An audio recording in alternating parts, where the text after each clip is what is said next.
पतरस से बात करता है And he's telling him that how he's going to build his church. और यीशु मसीह पतरस से बताता है कि वो कैसी कलीसिया बनाना चाहता है। He says, I'm building it on a rock, Peter. और यीशु कहते हैं कि पतरस देख, मैं उस चट्टान के ऊपर मेरी कलीसिया को बनाना And he चाहता says हूँ। the gates of hell can never come against और it. यीशु कहता है कि देख, अधोलोक के फाटक उसके ऊपर कभी प्रबल ना होने पाएंगे, Because he's saying, I am building it. क्योंकि यीशु कहते हैं कि क्योंकि उसका निर्माण मैं खुद कर रहा हूँ। But with who is he building it with? लेकिन किस सामग्री का इस्तेमाल करते हुए वो अपनी कलीसिया का निर्माण करना चाहता है? He's building it with you and I. वो अपनी कलीसिया का निर्माण आपके और मेरे साथ कर रहा है। Because what is church? क्योंकि कलीसिया क्या है? Church is made out of people. कलीसिया लोगों के द्वारा निर्माण की जाती है। But there are two types of people that are within a church. लेकिन हर कलीसिया में दो प्रकार के लोग पाए जाते हैं। There is the wise. एक जो बुद्धिमान, The wise hears and does. बुद्धिमान क्या करते हैं? वो सुनते हैं और करते हैं। He has a heart to, he hears, but he has a heart to do. वो सुनते हैं, लेकिन जो सुना उसको करने के लिए हृदय उनके अंदर निर्माण होता है। And then he does it. और उसके बाद, समझने के बाद वो उस काम को करते हैं। This is meaning to build on the rock. इसका अर्थ है बाइबल की भाषा में चट्टान के ऊपर निर्माण करना। So what does it mean to build on the rock? तो चट्टान के ऊपर निर्माण करने का अर्थ क्या है? It means to build with doctrine. इसका अर्थ कि सिद्धांतों के आधार पर कलीसिया को निर्माण करना। It means to build with the word of God. इसका अर्थ होता है कि प्रभु के वचन के आधार पर अपनी कलीसिया को निर्माण करना। So this church hears the word. तो ये जो कलीसिया है, जो प्रभु के वचन को सुनती है, They understand the word. वो परमेश्वर के वचन को समझती है And then they do the word. और उसके पश्चात वो परमेश्वर के वचन का अनुकरण करती है। So like all of us here that are here today, आज की सुबह जब हम सब यहाँ पे पाए जाते हैं, we hearing the word, हम प्रभु का वचन सुन रहे हैं, we can even understand it. सुनने के बाद हमें वो वचन समझ में आ जाएगा। But the third level is, परंतु तीसरा स्तर जो है, you have to do it. सुनने के बाद, समझने के बाद अब हमें उसका लागूकरण करना है। So you can hear it आप सुन सकते हैं, and you can understand it. आप समझ भी सकते हैं। What is that? That's information. इसका अर्थ क्या है कि आपके पास कुछ जानकारी मिल गई है, That's knowledge. उसको कहते हैं हम ज्ञान। So we go to university or to college. हम किसी कॉलेज में या किसी महाविद्यालय में जाते हैं We study a certain course. और हम वहां पे कुछ विशिष्ट प्रकार का कोर्स करते हैं। So for the 3 to 4 years, we going and we getting theory. और हम वहां पे 3 या 4 साल तक कुछ विशिष्ट थियरी को हम सीखते हैं। So we hearing it, हम सुन रहे होते लेक्चर्स we को, learning it, हम उसको सीखते हैं and we have an understanding of it. और अब उसकी समझ हमें आ चुकी है। Now it come to the end of it all. लेकिन उसके अंत क्या है? You have to write 2 exams. उसके बाद आपको 2 परीक्षाएं देनी है। You have to write a theory exams, आपको पास थियरी के एग्जाम देनी है and then you have to do a practical और exam. प्रत्यक्ष की परीक्षा आपको देनी है। You can get 100% for your theory. आपकी थियरी में आपको शायद 100% नंबर मिल जाए, But if you get 30% for your practical, लेकिन आपके प्रात्यक्षिक में यदि केवल 30 ही मार्क आपको मिले, it means you have failed. इसका अर्थ होता है कि आप अनुत्तीर्ण हो गए। So whatever information you got, तो जो भी कुछ जानकारी 3 से 4 साल में आपको मिली थी all the knowledge you have acquired for that course, और उस कोर्स में आपने जो भी ज्ञान हासिल किया था, it is nothing उसका कोई मतलब नहीं होता है unless you are able जब तक कि to take that theory आप उस थियरी को अपने हाथ में लेते हैं and put it into practice. और उसको आप प्रात्यक्षिक लेकर आते हैं, वह असलियत में उसको करना शुरू करते हैं। Do you agree with what I'm saying? क्या सब सहमत है मेरे साथ? So likewise in the church, इसी प्रकार कलीसिया में भी we can attend many conferences. हम बहुत नाना प्रकार की कॉन्फ्रेंसेस अटेंड कर सकते हैं। We can get a lot of information. हमें बहुत यहाँ वहां से बहुत जानकारी मिल सकती है। We can be very knowledgeable about everything. हमें सब सेवकाई का सारा ज्ञान हासिल हम कर सकते हैं। But the true level of you understanding is seen in your practice. लेकिन आप कितना समझ चुके हैं वो तभी पता चलेगा कि आप कितना करते हैं। So likewise in the church, इसी प्रकार कलीसिया में we have to listen, understand and do. 3 काम करना है, सुनना, समझना और करना। But the foolish on the other hand, परंतु दूसरे प्रकार के लोग पाए जाते हैं, वो है मूर्ख, who hears जो सुनते हैं but understands और समझते भी हैं, but does not build on the doctrine. परंतु प्रभु के वचन के ऊपर वो निर्माण नहीं कर पाते। He is now building on sand. इसका अर्थ कि वो कलीसिया रेती के ऊपर निर्माण करी जा रही है। Because I said to you, when Jesus says, I will build my church on the rock. क्योंकि यीशु ने क्या कहा था कि मैं अपनी कलीसिया चट्टान के ऊपर बनाना चाहता हूँ। The rock is the doctrine, the word of वो God. चट्टान यानी कि प्रभु के वचन का सिद्धांत। And he says, based on that, और प्रभु कहते हैं कि उस आधारशिला पर no demonic forces can come against it. और उस आधारशिला पर कोई भी अधोलोक के या दुष्ट आत्मा कलीसिया के खिलाफ काम नहीं कर So पाएंगे। how do we know whether we're building on a rock or on a sand? अब सवाल ये है, कैसे मुझे पता चलता है कि मैं रेती के ऊपर बना रहा हूँ या चट्टान के ऊपर बना रहा हूँ? There will be a storm that will come, जब एक तूफान आता है and it comes to reveal the foundation of that और church. तूफान इसलिए आता है कि वो तूफान के जरिए उस कलीसिया की नींव क्या है उसका पता लगाया जा सके। Now we all know that in the natural. अब हम प्राकृतिक जीवन में हम सब जानते हैं, When we build buildings or houses, जब हम इमारत को खड़ी करते हैं, घर को बनाते हैं, and it's fine as long as there's no storms. और जब तक कि आपके गांव में आपके घर को कोई तूफान आंधी जब तक टक्कर नहीं देती तब तक ठीक है। But let a storm come. लेकिन तूफान जब आता है, Let the heavy rains come. जब बारिश आती है, Let the winds come. जब तेज हवाएं बहने लगती है, Then you will see what that house is built on. और तभी आपको पता चलता है कि आपके घर की योग्यता कैसी थी, उसका निर्माण कैसे किया गया था। If the house is able to withstand a tsunami, यदि आपका घर एक सुनामी के लहर को भी अगर झेल सकता है, it tells you that that house has a strong foundation. तब आपको पता चलता है कि हाँ, इसकी जड़ें तो बहुत मजबूत थी। But if it collapses, लेकिन यदि वो वहां पे गिर जा रहा है, then you know for sure that your house was not built on a strong foundation. तब आपको पता चलता है कि मेरा घर तो अच्छी जड़ के ऊपर, चट्टान के ऊपर बना ही नहीं था। So what are the storms that come into our churches? अब हमारे कलीसिया में कौन सी आंधी तूफान आते हैं, जरा देखते हैं। There are many storms. बहुत आंधी तूफान हमारे कलीसिया के खिलाफ आते हैं। But we'll get to that later. हम उसको बाद में हम उसको अध्ययन करेंगे। So Christ is building his church, तो इस बात को याद रखिए कि यीशु मसीह अपनी कलीसिया को बना रहा है and he's building it on the revelation of who he is. और वो उस प्रकाशन के आधार पर निर्माण कर रहा है कि प्रभु कौन है।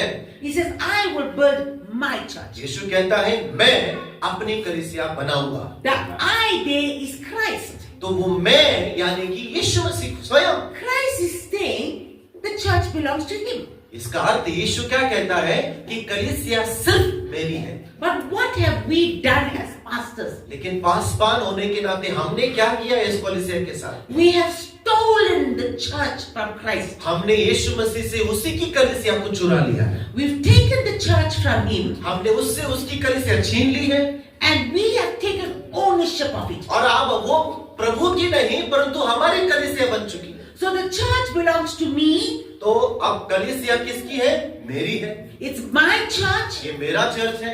My name is on the church. मेरा नाम उस कलीसिया के फलक पर है I have the final say. और मैं वहां पे मेरा शब्द आखिरी कहा जाएगा। I can do as I please मुझे जो मनमानी करनी है वो मैं कर सकता हूँ because I'm in charge. क्योंकि मैं उसका नेतृत्व कर रहा हूँ। But Christ is saying here, लेकिन यीशु क्या कहता है? he says, I am building my church, यीशु कहते हैं कि मैं बना रहा हूँ मेरी कलीसिया and no one और कोई और नहीं बना रहा can hijack it or steal it from और me. कोई और अन्य व्यक्ति उससे चुरा नहीं पाएगा It belongs to me. क्योंकि वो मेरी ही है। I died on that cross for the church. उस क्रूस के ऊपर मैं मेरी कलीसिया के लिए मरा हूँ। Every person that is in that church is mine. They belong to me. उस कलीसिया में जो भी आत्मा है वो मेरा है, मेरे लहू से खरीदा गया है। Do you know when the church was birthed? आपको पता है कि कलीसिया का निर्माण कब हुआ? It was birthed on the cross. कलीसिया का निर्माण क्रूस के ऊपर हुआ। So when we celebrate Good Friday, जब हम गुड फ्राइडे उस दिवस को मनाते हैं, the only concept we have is Christ died for the world. हमारे समझ क्या है कि गुड फ्राइडे के समय में कि यीशु मसीह सारी दुनिया के लिए मरा, So we carry the cross and go everywhere. और हम उस क्रूस को लेते हैं और हर जगह उसको दिखाते हैं। So it's only a salvation gospel. तो जब वो सुसमाचार को हम प्रचार करते हैं, वो केवल वो उद्धार का सुसमाचार बन जाता But है। that was not the only thing that happened on the cross. लेकिन क्रूस के ऊपर केवल वही चीज नहीं हुई थी। When 2000 a साल पहले sword was pierced on his side, जब यीशु मसीह के बगल में जब भाला मारा गया, blood and water came out. दो चीजें निकली, पानी और लहू। This is what happens when a woman is having a baby. और जब एक स्त्री बच्चे को जन्म देती तो ये चीज होती है, Water and blood comes from her. लहू निकलता है और पानी भी निकलता है। So when the water and the blood came out of Jesus' side, तो यीशु मसीह के छाती से पानी आया और लहू भी आया। he gave birth to the church on the cross. क्रूस के ऊपर उसने उस कलीसिया को जन्म दिया। So when he died on the cross, और जब वो क्रूस के ऊपर मरा, he just did not die for the world, वो केवल दुनिया के लिए नहीं मरा कि मैं मर रहा हूँ दुनिया but के लिए। he gave his life for the cross. लेकिन क्रूस के ऊपर अपना जीवन कलीसिया के लिए दिया, Because the church is the wife of Christ. क्योंकि कलीसिया परमेश्वर की दुल्हन है। The church is the bride of Christ. कलीसिया वधू है परमेश्वर की। What is the responsibility of a husband? अब एक पति की जिम्मेदारी क्या है अपनी पत्नी के प्रति? His responsibility is when he marries. जब वो शादी करता है तब उसकी जिम्मेदारी शुरू होती है, His wife becomes one flesh with him. और उसके बाद उसकी पत्नी उस पति के साथ एक शरीर बन जाती है। He leaves everything else वो सब कुछ छोड़ देता है अपनी पत्नी के खातिर, and he cleaves to her. और वो अपने पति के साथ जुड़ा रहता है। His responsibility is to provide. उसकी जिम्मेदारी है कि अपनी पत्नी को वो जिम्मेदार ले, उसकी जरूरतों को पूरी करे, His responsibility is to protect her. उसको सुरक्षा दे। His responsibility is to be there for her every need of her. उसकी जिम्मेदारी है कि उसकी हर जरूरत को वो पति पूरी करे। So that is the responsibility of Christ for his church. तो उसकी कलीसिया के प्रति यीशु मसीह की वही जिम्मेदारी है। So he protects the church. तो यीशु मसीह अपनी कलीसिया की सुरक्षा करता है, He provides for the church. अपनी कलीसिया के लिए प्रयोजन करता है। If you are the true bride of Christ, यदि आप प्रभु की सच्ची दुल्हन हैं, we will lack nothing आपको किसी भी बात की कमी नहीं होगी, because it all comes from Him. क्योंकि सारी चीजों का प्रयोजन वो स्वयं करेगा। But if we took His wife लेकिन यदि हम उसकी दुल्हन को चुरा ले and made it our wife, और उसकी दुल्हन को अपनी दुल्हन बना ले, then it's not His responsibility to provide. फिर वो उसकी जिम्मेदारी नहीं है आपकी कलीसिया को संभालने की। So if we want God to move back to His church, तो अब हमें जरूरत है कि परमेश्वर को अपनी कलीसिया में वापस रखने की, we need to take it and give it back to Him. उसकी कलीसिया लेने की और प्रभु के हाथों में सौंपने की जरूरत है, And stand up before Him and say, Lord, I'm a co-worker with you. और उसके सामने खड़े होकर इस बात को कि प्रभु ये मेरी कलीसिया नहीं है, मैं तो तेरा केवल सहकर्मी हूँ, I'm a co-builder with you. मैं तेरे साथ सहकर्मी की तरह एक मजदूर की तरह काम करना चाहता हूँ। So He's building His church. यीशु मसीह अपनी कलीसिया बना रहा है, And there's only one way He can build it on. और एक ही तरीका है जो वो निर्माण कर सकता है, He builds it on doctrine. वो सिद्धांतों के ऊपर, वचन के ऊपर अपनी कलीसिया को बनाना चाहता What is doctrine? है। सिद्धांत क्या है? Doctrine is a speech of God. सिद्धांत यानी कि प्रभु का वचन, That is what doctrine is. इसका वही अर्थ होता है, प्रभु का It's the वचन। speech of God. जो प्रभु बोलता है वो है प्रभु का शब्द, प्रभु का सिद्धांत। So what is the speech of God? और प्रभु का सिद्धांत क्या है, उसकी बोली क्या है? The word of God. उसका वचन ही उसकी बोली है। What's the word of God? और प्रभु का वचन क्या है? The will of God. प्रभु का वचन यानी कि प्रभु की इच्छा। What is the will of God? अब प्रभु की इच्छा क्या है? The thoughts of God. प्रभु की विचार यानी कि प्रभु की इच्छा। So that's how He's building His church. इसी आधार पर अपनी कलीसिया को निर्माण करता है। What is His desire? उसकी इच्छा क्या है? कलीसिया के लिए। The Bible is a written word. Bible परमेश्वर का लिखित शब्द है। When we speak the word, जब हम प्रभु का वचन बोलते हैं, it becomes doctrine. वो सिद्धांत बन जाता है। Now we find people fight all over the word for the word doctrine. और ये शब्द है डॉक्ट्रिन या सिद्धांत के लिए अलग अलग संस्थाएं मसीह लोग झगड़ते हैं आपस में। Am I right? सही बात है कि नहीं? People break relationships because of the word doctrine. सिद्धांत के या तत्व के आधार पर कई सारे लोग आपस में मनमुटाव रखते हैं, बातचीत नहीं करते हैं। They separate from you because of that word doctrine. आपसे कई लोग दूर हो जाएंगे क्योंकि उनके सिद्धांत आपके सिद्धांतों के साथ मेल नहीं खाते। What is doctrine? अब देखते हैं कि सिद्धांत क्या है, तत्व क्या है। Doctrine is not theology. सिद्धांत यानी थियोलॉजी, धर्म विज्ञान नहीं है। Doctrine is not man's belief system. सिद्धांत यानी कि मनुष्य की सोच विचार प्रणाली नहीं। When we speak the word of God, जब हम प्रभु के वचन को बोलते हैं, it becomes doctrine. तब वो सिद्धांत बन जाता है। So why is they fighting? तो सवाल ये कि क्यों फिर आपस में झगड़ रहे हैं? Why are relationships broken? क्यों हमारे रिश्ते टूटते हैं? Because many do not understand what is doctrine. क्योंकि कईयों को समझ नहीं है कि सिद्धांत है क्या। So they look at Ashish. तो वो आशीष के पास देखेंगे, I cannot be in fellowship with you वो सोचते कि मैं इनके साथ संगति नहीं करूंगा because I do not believe in your doctrine. क्योंकि मैं उनकी सिद्धांत से मेल नहीं खाता हूँ। So what are they saying? तो इसका मतलब वो क्या कह रहे हैं? I cannot be in relationship with you मैं तुम्हारे साथ किसी भी प्रकार के संबंध नहीं बना सकता because I do not believe क्योंकि मैं नहीं मानता, in the written word क्योंकि मैं प्रभु के लिखित वचन पे नहीं मानता that you speak. कि जो तुम बोल रहे हो। Do you understand that? समझ रहे आप लोग? That is what doctrine. वही है सिद्धांत। Anything else, whatever you believe in or whatever, that's called theology.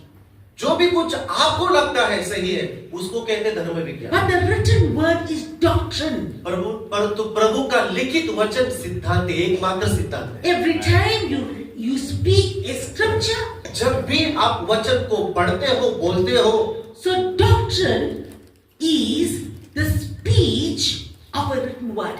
सिद्धांत यानी कि परमेश्वर के लिखित वचन को बोलना। I want you to get that this morning. मैं चाहता हूं कि आज की सुबह इस बात को आप समझें। So you have your Bible, right? आपके सबके पास बाइबल है, It's a written word. वो लिखित वचन है प्रभु का। So you read the written word. तो जब प्रभु का लिखित वचन आप पढ़ते हैं, So when you begin to speak that written word, तो जब आप लिखित वचन को पढ़ना शुरू करते हैं, it becomes doctrine. जब आप पढ़ना शुरू करते हैं, वो प्रभु का सिद्धांत बन जाता है। I'm not talking about preaching. I'm talking about when you speak it. मैं प्रचार करने की बात नहीं कर रही हूँ, मैं केवल बोलने की बात कर रहा हूँ। Like if you read John chapter 1 verses 1. यदि आप यूहन्ना अध्याय 1 वचन 1 पढ़ते हैं, In the beginning was the word, आदि में शब्द था and the word was with God, और शब्द जो है प्रभु के साथ था and the word was God. और शब्द ही प्रभु था। So whenever you're reading the word of God, तो जब भी कभी आप प्रभु का वचन पढ़ रहे होते हैं and you begin to speak the word, और जब आप प्रभु का वचन बोलते हैं, like I read Genesis chapter 1 verses 1, और जैसे कि उत्पत्ति 1 का 1 मैंने पढ़ा था, I read it, मैंने पढ़ा I'm now going to speak it. और अब मैं उसको बोल रही हूँ। How do I speak it? कैसे मैं बोल रही हूँ? I said the word of God says in Genesis chapter 1 verses 1, कैसे मैंने कहा? प्रभु का वचन कहता है उत्पत्ति अध्याय 1 वचन 1 में, in the beginning God created the heavens and the earth. कि आदि में परमेश्वर ने आकाश और पृथ्वी की रचना की। The word that I've read तो जो वचन मैंने पढ़ा है, now becomes a spoken word, अब वो वचन बोली भाषा में मैं बोल रही हूँ। and when it becomes a spoken word, और जब वो वचन बोला जाता है, it's now doctrine. वो सिद्धांत बन जाता है। So this is the rock उसे कहते हैं चट्टान, that the church is built on. जिसके ऊपर प्रभु अपनी कलीसिया को बनाना चाहते हैं। It is built on the written word वो लिखित वचन के ऊपर निर्माण होता है, that now becomes the spoken word in the जो church. लिखित था अब वो बोला जा रहा है। So when that word is spoken, और जब वो वचन जो लिखित था उसको जब बोला जाता है, this is what happens. तब ये होता है। Hebrews chapter 4 verse 12. इब्रानियों की पत्री 4 का 12, For the word of God is living and powerful प्रभु का वचन जीवित है और सामर्थी है and sharper than any two-edged sword, और किसी भी दो धारी तलवार से बहुत तेज है, piercing even to the division of soul and spirit, किसी भी प्राण और आत्मा को आर पार छेदने के लायक है, and of joints and marrow, गांठ गांठ और गूदे गूदे को अलग करता है and is a discerner of the thoughts और मन की भावनाओं को विचारों को परखता है and the intents of the heart. और हृदय की इच्छाओं को वो परखता है। Now I want you to keep that scripture in the back of your mind. मैं चाहता हूँ कि आप अपने मन में इस वचन को याद रखें। I'm going to show you today what is doctrine. मैं सिद्धांत क्या है इस बात को मैं आपके सामने को स्पष्टीकरण करना So चाहता हूँ। let's go back, for the word of God is living. वचन क्या कहता है? प्रभु का वचन जीवित है। So when it says living, तो जब प्रभु कहता है कि जीवित है, that means it's alive. इसका यानी कि उसमें जीवन पाया जाता है। So what does living means? तो जीवित वचन का अर्थ क्या है? In the context of the scripture, इस वचन के संदर्भ में उसका अर्थ क्या है? it means it's a prescription. इसका अर्थ कि वो एक स्पष्टीकरण है, सुझाव है। So what is a prescription? Prescription क्या है? Does everyone know what a prescription? Prescription आपको पता है क्या है? A script. एक स्क्रिप्ट होती है, लेखन होता है। You are sick, you go to a doctor. जब आप बीमार होते हैं, आप डॉक्टर के पास जाते हैं। So you have a flu now. आपको मान लीजिए बुखार हो गया। So the doctor says, I have to order some medication for you. तो डॉक्टर कहेंगे कि कुछ दवाई मैं लिख के दे रहा हूँ। So what he does, he takes out a page of paper कि उस पेपर के ऊपर क्या करता है? डॉक्टर दवाई को लिखता है। with all his name in it, उसका नाम होता है उसके ऊपर and he will write the medication you need. और जो दवाई आपके लिए जरूरी है उसको वो लिखता है। So he says, take it to the chemist, और वो कहते हैं कि जाके मेडिकल में जाओ, take this medication. इस दवाई को लो It will tell you how many days, how often you should take it, और ये भी बताते हैं कि दिन में कितनी बार लेनी है, कब कब लेनी है, what's the dose, और जो अगर औषधि है तो कितनी बार पीनी है, for how many days. कितने दिन तक आपको लेनी है। It will also tell you what is the side effects of it. और ये भी बताएंगे कि खाने से या पीने से क्या क्या दुष्परिणाम भी हो सकते हैं। So what you do, you take the medication as the doctor has said. तो जो डॉक्टर ने बताया है, आप उस चिट्ठी लेके मेडिकल में जाते हो, दवाई लेते हो। After 5 days, you are perfectly और well. 5 दिन के उस दवाई लेने के बाद आपको अच्छा लगता है। But then now some of us now, लेकिन हम में से कुछ और लोग बुद्धिमान हैं। we're going to get the medication from the chemist, हम क्या करते हैं? मेडिकल से उस दवाई को लेते हैं, but we'll keep it in the cupboard. लेकिन हम उसको अपने अलमीरा में रख देते, कबर्ड में रख देते। 1 week later, 1 हफ्ते बाद go back to the doctor. फिर से डॉक्टर के पास जाते हैं, I'm not yet better. कहते हैं कि मैं जो अभी भी ठीक नहीं लग रहा है। So he'll ask you, did you take the medication? Doctor पूछते मैंने दवाई दी थी, वो खाई कि नहीं? No, I did not take it. अरे नहीं, तो मैं तो ली ही नहीं। That's the reason why you are not better. तो इसीलिए तुम अभी तक ठीक नहीं हुए। So likewise, इसी प्रकार the word of God is living. प्रभु का वचन जीवित है। It's a prescription. वो एक प्रिस्क्रिप्शन, एक पर्ची है। If you do not follow the rules and the regulations of that prescription, यदि उसकी पर्ची के ऊपर जो लिखा है, यदि आप उसको फॉलो नहीं कर रहे हो, there could be no change in your life. आपके जीवन में कोई बदलाव नहीं आएगा। Then the next word he says there. दूसरा शब्द वचन में कहा है। First, remember it is living. Make a point. It's living. पहला पॉइंट क्या है? प्रभु का वचन कैसा है? बोलिए, जीवित है। So that means it's a prescription. इसका अर्थ है कि वो एक पर्ची है, प्रभु के द्वारा दिए गए निर्देश है। Number 2, दूसरा अर्थ वचन है, it is living and powerful. वचन कहता है कि वो जीवित है और प्रबल है। What is the meaning of powerful? शक्तिशाली या प्रबल शब्द का अर्थ क्या होता है? That means something works. इसका अर्थ एक ऐसी चीज जो काम करती है। So you bought this fan तो मान लीजिए कि आपने पंखा खरीदा है and you put it on. और आपने उस पंखे को लगाया छत के ऊपर Oh, it's powerful. और आपके अधिकारी बहुत तेज चलता है, बहुत पावरफुल है। So what does it mean when it says it's powerful? जब आप कहते हैं कि ये बहुत पावरफुल है, इसका अर्थ क्या है? It means it's working. इसका अर्थ है कि वो चल रहा है। But if you put the fan on लेकिन आपने पंखा लगाया, बटन दबाया and it's nothing happens, और वो पंखा घूम नहीं रहा है, you say it's not working. आप कहते हैं कि उसमें जान ही नहीं है, पंखा चल ही नहीं रहा है। So not only is it a prescription, तो केवल प्रभु का वचन ना कि केवल एक पर्ची है या निर्देशन है, but it's now powerful. लेकिन प्रभु का वचन सामर्थी है, वो चलता है। That means it works इसका मतलब वो काम करता है, because you're taking it as prescribed. क्योंकि आपने उस वचन को गंभीरता से लिया तो वो काम करेगा। Now we're going to the most delicate part. और गहराई में जाए वचन की। Still in Hebrews chapter 4 verse 12. इब्रानियों 4:12। So it's living, सबसे पहला पॉइंट, प्रभु का वचन जीवित है, powerful, वो प्रबल है and sharper. और वो Sharp. तेज है। Another word for sharper means it pierces. दूसरा शब्द है चोखा को वो भेदता है, काटता है। So the word is a prescription. तो प्रभु का वचन निर्देशन है, It works. प्रभु का वचन काम करने वाला वचन है। दूसरा पॉइंट, That's very good. बहुत अच्छी बातें हैं ये यहाँ तक तो, But number 3, लेकिन तीसरी बात, it pierces. अब प्रभु का वचन भेदता है, छेदता है। That means it offends. इसका अर्थ प्रभु का वचन हमें चोट पहुंचा सकता है। God's word is offensive. परमेश्वर का वचन चोट पहुंचाने वाला वचन है।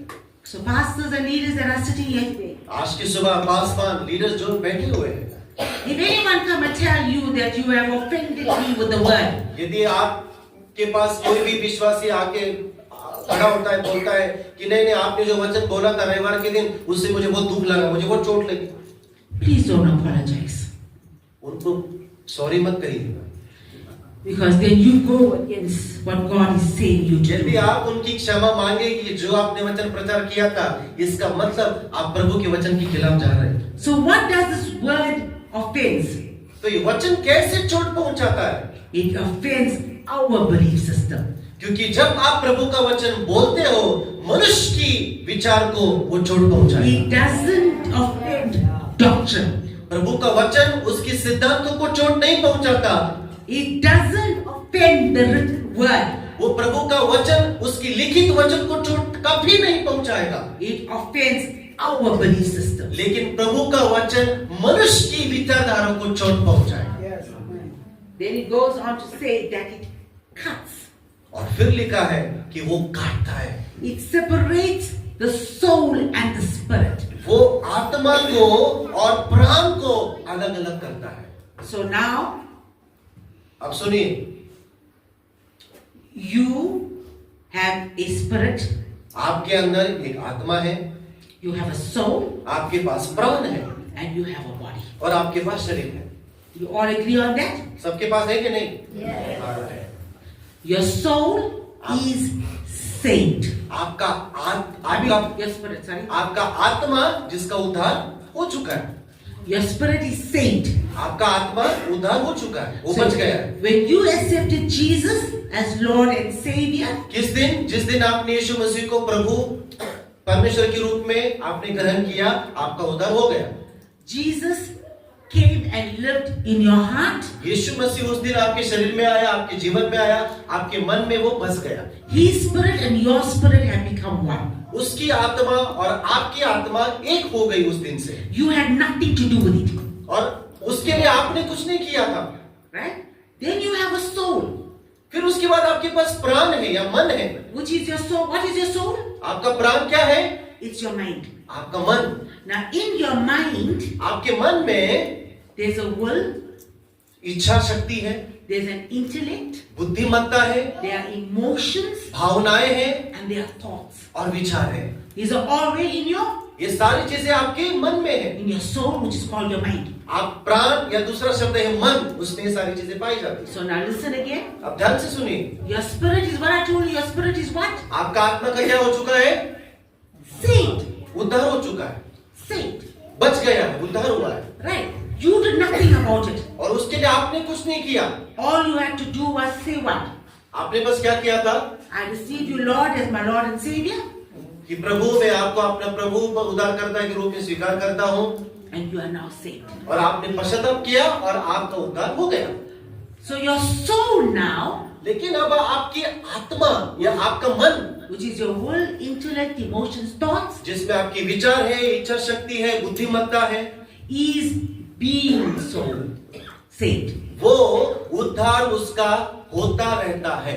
Your spirit is saved, आपकी आत्मा तो बच गई, your soul is being saved. लेकिन आपके मन का उद्धार होना रोज आवश्यक है।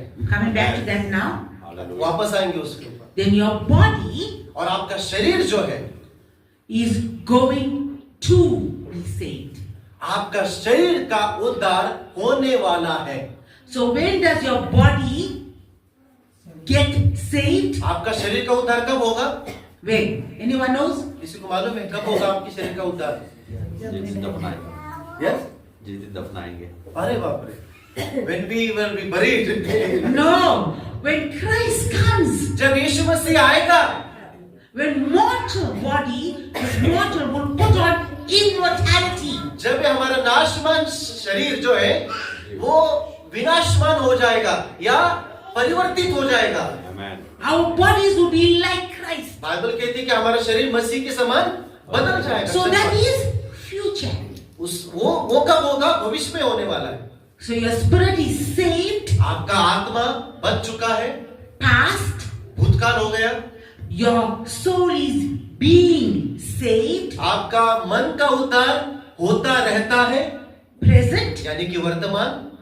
Your bodies will be saved, आपका शरीर परिवर्तित होगा भविष्य में, future. भविष्य काल। So what is the present now? तो अभी वर्तमान की जिम्मेदारी क्या है? बोलिए। मन का उद्धार। So why do we have church? तो कलीसिया का उद्देश्य क्या है आज? What is the purpose of all of this? और हम सब सभाएं लेने का और सेवकाई करने का उद्देश्य क्या है? Nothing to do with your spirit. आपके आत्मा के साथ कुछ नहीं करना है, You are Christ the one now. क्योंकि आप और मसीह तो एक हो चुके हैं। But this needs to be saved. लेकिन ये जो मन है उसे बचाना है। Your will, your emotions, आपकी your इच्छाओं thoughts, को, आपकी भावनाओं को, आपके विचारों को रोज परिवर्तित करना है। your reasoning, your logics. आपके जो तर्क शास्त्र है, आपकी जो दर्शन शास्त्र है, उनको बचाना है। So why do people have seminars and conferences, motivational talks? Why? तो क्यों हम लोग सेमिनार करते हैं, कॉन्फ्रेंस करते हैं, किस लिए? I'm talking about even in the world system.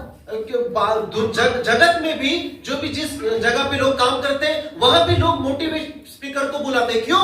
Why do you have psychologists and psychiatrists? हमारे देश में क्षेत्रों में मनोवैज्ञानिक क्यों है? Why do they do all these counseling sessions? और वो परामर्श की सेशंस क्यों लेते रहते हैं? They do it because of the mind. वो इसलिए करते क्योंकि वो लोगों के मन से बात करना चाहते। They don't understand the anatomy of God's creation. वे परमेश्वर की सृष्टि को नहीं समझते। So that's why you have all these things in place. इसीलिए ये सारी चीजें इन जगहों की आपको उसकी उपलब्धि मिलती है। I have nothing against all these seminars that they have. और मैं कभी भी जो बाहर के लोग जो सेमिनार करते हैं, चाहे डॉक्टर हो, मनोवैज्ञानिक हो, उसके खिलाफ में नहीं हूँ। Women's conference, men's conference, महिलाओं की सभा, पुरुषों की सभा motivational talks. और मोटिवेट करने वाले जो लेक्चर्स हैं, Why do they have them?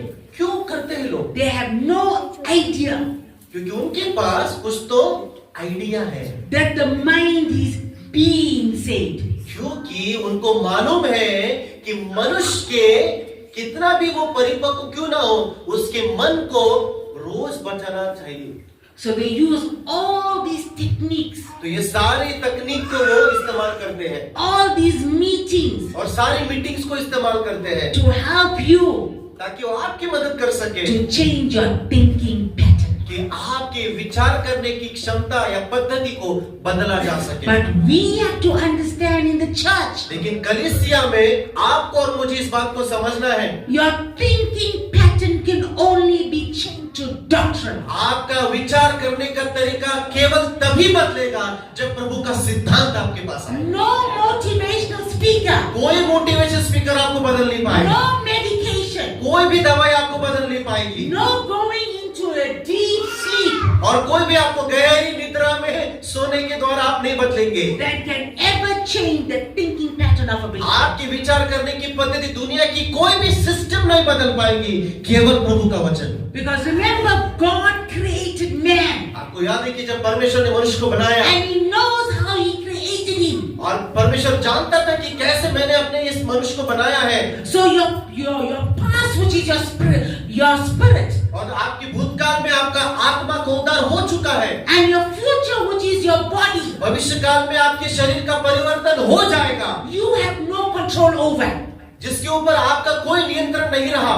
The only control and responsibility you have is of the present. आपकी जो एकमात्र जिम्मेदारी है कि वर्तमान में आप क्या कर रहे हैं। That's why the scripture says, work out your salvation with fear and trembling. Bible कहती है कि डरते हुए कांपते हुए अपने उद्धार को परिपक्व बनाते जाओ। Now what is the salvation he's talking about? और वो कौन सा उद्धार की बात वहां पे हो रही है? You already saved. क्योंकि आपका तो उद्धार हो चुका है, Your spirit is saved. आपका आत्मा तो बच चुका है। So why is he talking about work out your own तो बाइबल salvation? क्यों कहता है कि अपने उद्धार के लिए परिश्रम करते रहो? क्यों कहता है Bible? Work out your own thinking pattern. उसका अर्थ है अपनी विचारधारा को परिश्रम करते And जाओ। he tells you how you work it out. और वो बाइबल बताती भी है कि कैसे उसमें परिश्रम करना He है। says, work it out with fear and trembling. डरते हुए और कांपते हुए उसमें परिश्रम करें। He says, what you must, why with fear and trembling? और बाइबल कहती है कि क्यों डरते हुए, क्यों कांपते हुए आना है उसके सामने? Because the way you handle the word of God क्योंकि जिस रीति से आप प्रभु के वचन को आप इस्तेमाल कर रहे हो, will determine who and what you become. वो निर्धारित करेगा कि आप किस किस्म के व्यक्ति आप बनते जाएंगे। So in the thought process, तो इस प्रक्रिया में the responsibility is you and not God. तो जिम्मेदारी अब प्रभु की नहीं है, लेकिन आपकी है। You can fast and pray. There's nothing wrong in that. उपवास प्रार्थना हम जितना चाहे कर सकते हैं, उसमें कोई गलत बात नहीं है। You can go from conferences to conferences. आप एक कॉन्फ्रेंस से दूसरे कॉन्फ्रेंस में लगातार जा सकते हैं, कोई दिक्कत नहीं है। But if you don't take personal responsibility, लेकिन यदि आपने कोई व्यक्तिगत जिम्मेदारी नहीं ली है, if you don't take personal responsibility यदि आपने इसे अपनी खुद की व्यक्तिगत जिम्मेदारी नहीं ली है of how you receive the word of God कि किस रीति से आप प्रभु का वचन स्वीकारने जा रहे हो and how you allow it to transform your mind, और आप किस रीति से प्रभु के वचन को अनुमति दे रहे हो कि वो वचन आपको परिवर्तित करे, it will never change. आपके जीवन में कोई बदलाव कभी भी नहीं आए। So this word is a prescription. तो प्रभु का वचन एक निर्देशन है। It is powerful. It works. प्रभु का वचन कार्य करने वाला है, वो प्रबल है। It pierces. That means it offends. प्रभु का वचन भेदने वाला है, यानी कि वो चोट भी पहुंचाएगा। It cuts. वो काटता है Will separate the soul from the spirit. और आत्मा को अपने मन से अलग करता है। And finally, और आखिरी में it's a discerner वो परखने वाला एक तरीका है of the thoughts and the intents of the heart. आपके हृदय की मंशा को, आपके बुद्ध मन के विचारों को परखता है। So what does this word does? तो ये वचन क्या करता है हमारे साथ? It judges the intents of my thoughts. वो वचन जब आता है मेरे मन में और हृदय में जो विचार है उसकी परख होती है। The word judges what I say and what I do. प्रभु का वचन मेरा न्याय करता है उस रीति से कि क्या मैं बोल रहा हूं और क्या मैं कर रहा हूं।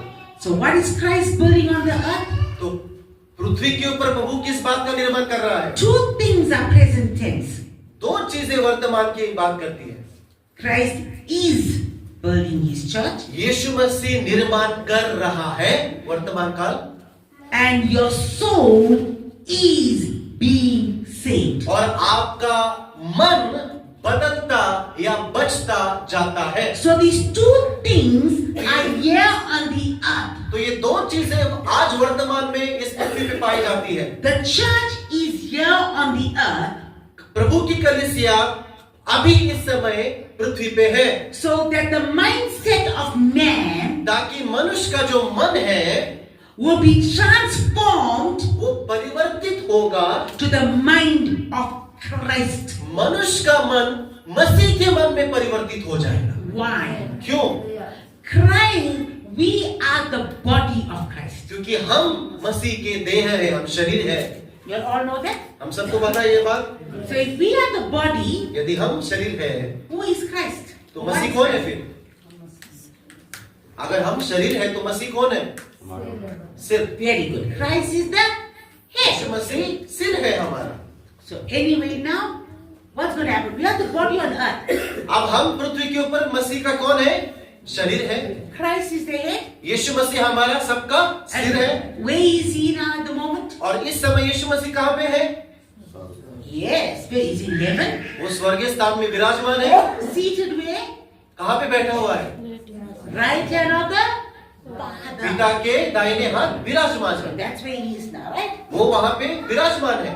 Do we all believe here that Christ is coming back again? क्या सब लोग इस बात पे विश्वास करते हैं कि यीशु मसीह दोबारा आने वाला है? Put your hand up, let me see. Right, very good. So Christ is coming back. अब सुनिए, यीशु मसीह वापस आने वाला है। So who Christ is what then? Head. अब यीशु मसीह कौन है? हम सबका सिर है। Who is he coming for? किसके लिए वो आने वाला है? अपने देह के लिए। He's coming for his body. अपने देह के लिए। So this body doesn't have an head now. अब ये मतलब अब पृथ्वी के ऊपर शरीर ऐसा है जिसका सिर नहीं है। So if Christ is coming for his body, तो इसका मतलब कि जब यीशु मसीह अपने शरीर के लिए आने वाला है and they say there's only one body, there's only one church on the earth. और यीशु मसीह कहते हैं कि पृथ्वी पटल पर केवल मेरी एक ही कलीसिया है।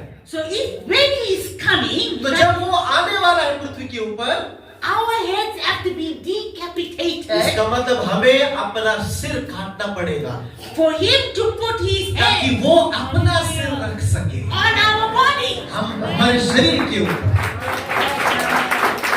So now इसका मतलब he says, occupy until I come. मेरे आने तक लेन देन किया करो। What are you occupying until he comes? किस बात की लेन देन हम कर रहे हैं? To changing my thinking pattern. उसके आने तक मेरी विचारधारा को मसीह के मन के अनुसार बदल देना। Because he has to put his head on a body. क्यों? क्योंकि वो आने वाला है इसलिए कि अपने शरीर के ऊपर अपना सिर रख सके। Now remember this, I can't get the scripture offhand now, but it's book of Matthew, he says, foxes have holes, birds have nests. वचन कहते हैं लोमड़ियों की अपने घर है, रहने की जगह है, पंछियों के अपने घर है, But the Son of Man परंतु मनुष्य के पुत्र को has no way to what? मनुष्य के पुत्र को क्या रखने की जगह नहीं है? Complete. सिर रखने की जगह। To put his head on. That's what he says, am I right? यही कहता है वचन, right? It says foxes, they have their holes to go sleep. लोमड़ियों को अपने घर है, वो जाके वहां पे सो रहे हैं। Birds got their nest. पंछियों के अपने भी जगह है, घर है, वो पेड़ के ऊपर But the रहे Son हैं। of Man, which is Christ, लेकिन मनुष्य का पुत्र यानी कि मसीह, so what is saying there? तो यीशु मसीह क्या कह रहे हैं? That means Jesus didn't have a bed to sleep on? क्या इसका अर्थ ये होता है कि यीशु मसीह को बिस्तर नहीं था सोने के लिए? Now he's saying that क्या कह रहे हैं सुनिए, before the cross. क्रूस के पहले। Why? क्योंकि Isn't man has sinned? क्योंकि मनुष्य ने क्या किया? पाप किया They've all fallen short of the glory of God. और हम सब परमेश्वर की महिमा के रहित हो चुके हैं। Adam sinned. आदम ने पाप किया, Because Adam sinned, we sinned. क्योंकि आदम ने पाप किया तो हम भी पाप करे जा रहे हैं। God always needed a man on the earth to talk to. और परमेश्वर को उस दिन से हमेशा किसी न किसी की जरूरत लगी ताकि उसका संदेश लोगों तक पहुंचा सके। But we know sin separates us from God. लेकिन आप जानते हैं कि एक ही चीज हमें खुदा से अलग करती है, वो है पाप। So when Jesus came to the earth और जब यीशु मसीह पृथ्वी पर आया to go to the cross, ताकि जब वो क्रूस के ऊपर जा रहा था the main focus was और उसका जो असली उद्देश्य क्या था? to restore इस बात के पुनर्निर्माण करे, man back to God, मनुष्य को प्रभु के पास वापस लेकर जाए, so that God ताकि प्रभु will have a man on the earth अब एक ऐसा मनुष्य पृथ्वी के ऊपर प्रभु के पास होगा whom he can work in and through. जिसके द्वारा परमेश्वर स्वयं पृथ्वी के ऊपर काम कर सके। Amen. So God is a spirit. परमेश्वर आत्मा है। Do you agree with me? आप सहमत हैं इस बात से? Can you see a spirit? क्या हम उस आत्मा को देख सकते हैं क्या? नहीं। So if God is a spirit तो यदि परमेश्वर आत्मा है And God wants to be known to all mankind. और परमेश्वर चाहते हैं कि वो अपने बारे में सारी मनुष्य जाति को बताए। But He's a spirit. लेकिन परमेश्वर तो आत्मा है, But He cannot be seen. तो और आत्मा को कोई भी देख नहीं सकता। But God wants all mankind to know about Him. लेकिन परमेश्वर तो चाहता है, क्योंकि वो सबसे प्रेम करता है, सब लोग उसके बारे में जाने। So how does God do that? अब ये काम परमेश्वर कैसे करेगा? That's why He created man. इसलिए परमेश्वर ने मनुष्य को बनाया। In the book of Genesis, उत्पत्ति की किताब में लिखा है 1 from 26 to 28, अध्याय 1 वचन 26 से 28 में, so He created man in the image and likeness of God. उसने अपने स्वरूप में और अपनी समानता में मनुष्य को बनाया। So how was man created? तो मनुष्य की निर्मिति कैसे हुई? In the image प्रभु के स्वरूप में and in the likeness of और God. उसकी समानता में। So what happened to Adam? अब आदम के साथ क्या हुआ था? When Adam was created, जब आदम को बनाया गया, he was created out of clay, am I right? हम जानते हैं कि उसके शरीर को कैसे बनाया गया? मिट्टी से एक मूर्ति बनाई He was just a lump of clay और वो बस एक ढांचा केवल बनाया गया था at the form of a man. और मनुष्य का आकार उसको दिया गया। But in order for Adam to become alive, लेकिन आदम को जीवित व्यक्ति करने के लिए God had to go now अब प्रभु को क्या करना पड़ा? and breathe His life परमेश्वर ने अपनी जीवन को into Adam. आदम की जीवन में उंडेल दिया। So the moment He breathed His life into Adam, और जिस क्षण परमेश्वर ने अपनी सांस को यानी कि आत्मा को आदम की शरीर में भेजा, Adam became a living being, Bible कहती है आदम जीवित प्राणी बन गया। and Adam looked at his Maker face to face. और पहली दफा आदम ने अपने निर्माणकर्ता को आंखों के द्वारा देखा। After that, उसके बाद the first disciple school started in the Garden of Eden. आदम की वाटिका में पहला डिसाइपल स्कूल शुरू हो चुका था। God would come परमेश्वर क्या करता था? आता था in His spirit, अपनी आत्मा में आता था and He will begin to teach Adam's spirit. और परमेश्वर की रूह आदम की रूह से बात करती थी। He will begin to bring the whole blueprint of heaven परमेश्वर स्वर्ग की सारी बातों को सीख को आदम को परमेश्वर सिखाता and था put it into Adam, और आदम में निवेश करता था, because Adam was the steward of earth, क्योंकि आदम पृथ्वी का रखवाला बनाया गया था। but he was supposed to use heaven as a blueprint. लेकिन पृथ्वी को चलाने के लिए जो मानचित्र है वो स्वर्ग का था।